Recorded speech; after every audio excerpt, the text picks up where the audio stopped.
One second, sorry. Aloha, everyone, and welcome back to edition of Coaching with Ray.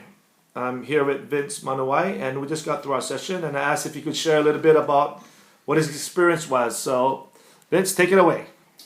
We just went into deep thoughts about your memories of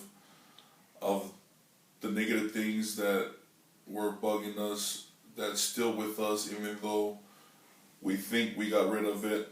But when you actually go back and think about it, it's still there, and learn how to. When you first go back, you feel the hurt and the anger and the issues that you felt, and then going through the process of getting rid of it, and doing the exercise with Coach Ray to learn to release it, and then the first one that I did it, it's like I could feel all like just when I could feel. Like it's like I told Coach Ray, it was like steam like coming off your hand. It's like I know the AC was on, but it wasn't hitting my hand. Yeah.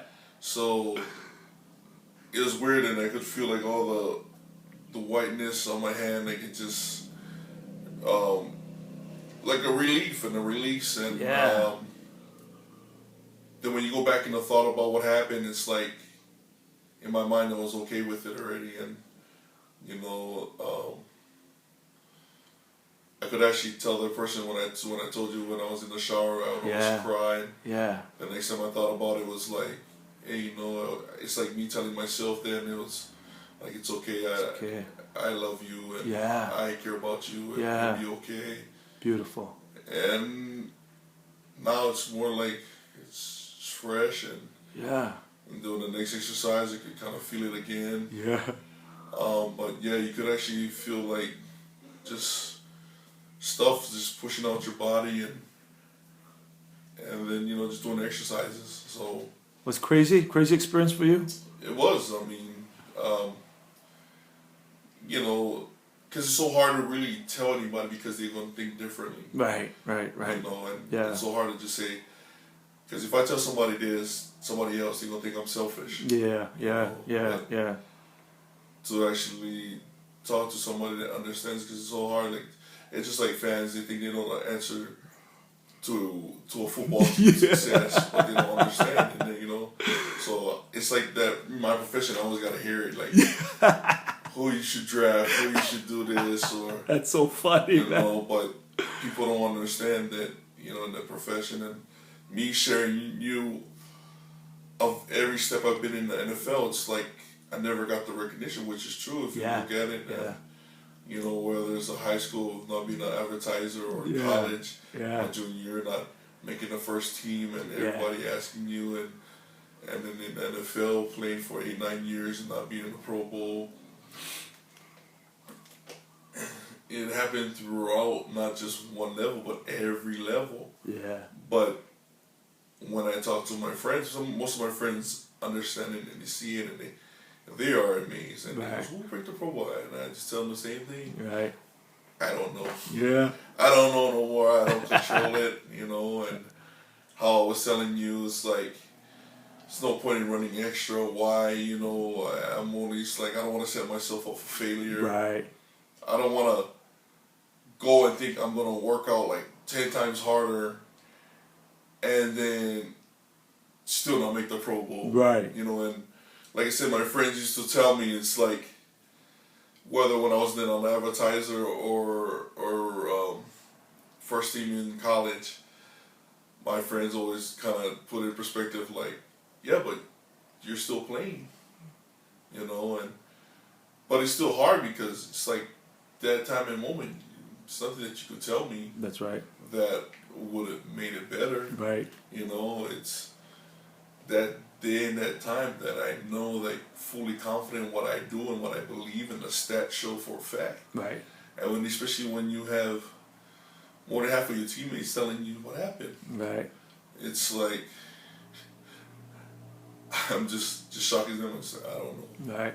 Those things bugged you, and we went into some of those memories, and cleaned up one of the biggest ones, which is the last ones with the Falcons. Was it the Falcons that last memory with the general manager, or was it No, Jacksonville? Jacksonville. It was the Jacksonville one. And here's what I told you. The NFL has not seen the best you yet. No. I want to see you go out like Ray Lewis went out on top. Yep. How does that sound to you? Oh, it sounds great. This is this is our first session. I want to work with you closely and get you to that top form in the mental game, in the emotional game. You got everything else. Yep. You don't need me for any of that other stuff. It's for me. It's like if I got those recognition, I was okay because money came with whatever I did anyway. So it wasn't. I wasn't driven about money. I mean, because as good as you play, the money's gonna come. Automatic, yeah. But to have the recognition is something that you can never take it away, and that's what I felt like was taken away from me. It's like, but it's kind of like it's like a double-edged sword because it's kind of like what driven me for at the same time, yeah. At the same time, but then it comes back again. It's like, well, it drives me, but to how hard it drives me. It's like, as far as when it drove me, it's like, okay, I'm always going to get better, do better. But then at the same time, it's like, you feel like, well, if I run this extra lap or if I lift this harder, will it get me? And when it didn't kind of get me the things, and then that's when I was already settling for just the normal and just say, you know what, I'm just gonna do enough just to get by. Yeah. Kind of mentality because sooner or later it kind of wears and tears on you because you try so hard and you're like, hey, you know what? Why do I run 20 times extra for what? Yeah. And then I always got into that mode where, like I was telling you earlier, like when I run the 300s, it's like, why is that person is going to be better than me in football? Right. And like I said, so it's been good. And we're going to get that spirit back to be champion. I want to see you in the Pro Bowl. That would be really cool. You're going to get your recognition now because we clean out all the energy. The recognition going to come. And I'm documenting this, so we got this on film. I am predicting the future. Yeah? And then you're going to make that thing happen. Like I said, I mean, how good would that be, man? That would be awesome. That'll make up for all the stuff that they. It'll be like another relief. Like it's like it's just a relief. Like I said, I mean, it's not just me because I hear it from my friends and my friends ask me how that guy made it. I mean, I'm just like, I don't know. I just and like I said, I'm not saying that. I just know out of my ear, I know sometimes just being on a team, being associated with a team because a guy does it good, you'll make it. And it's a sucky feeling that, you have to play. And like I said, I mean, there was one guy, didn't even start for the first 7-8 games. He was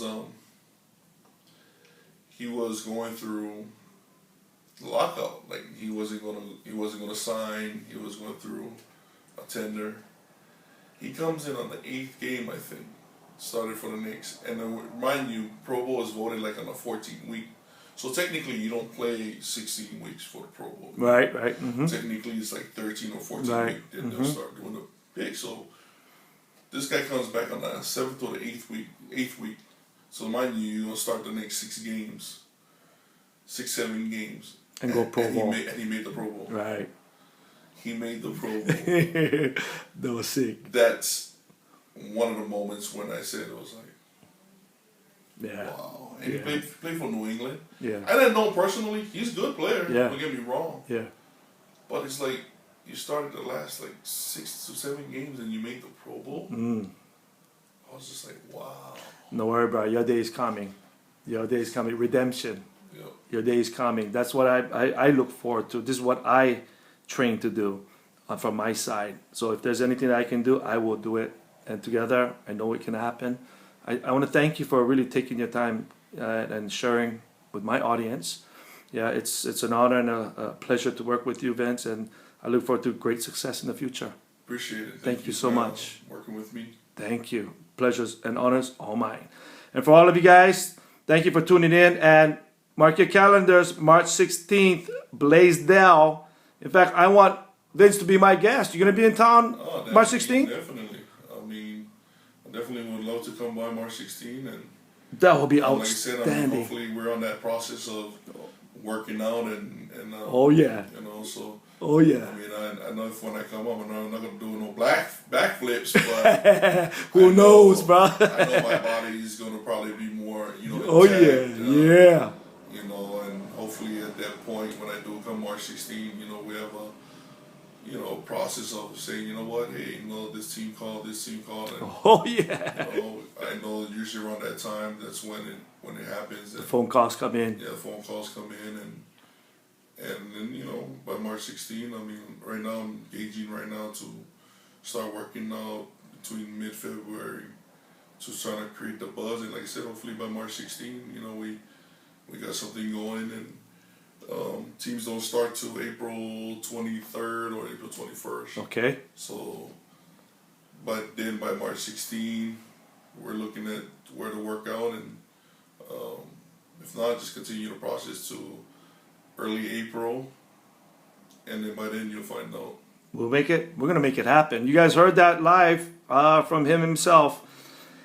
If you guys want to meet the man himself from Hawaii, NFL, amazing guy. You know, I got to really get to know him personally here today. He is going to be in attendance, you guys. So be there, March 16th. Reawaken Your Greatness 3, Rage 3. Be there, everyone. Until then, take care. Take care of you guys self. Aloha.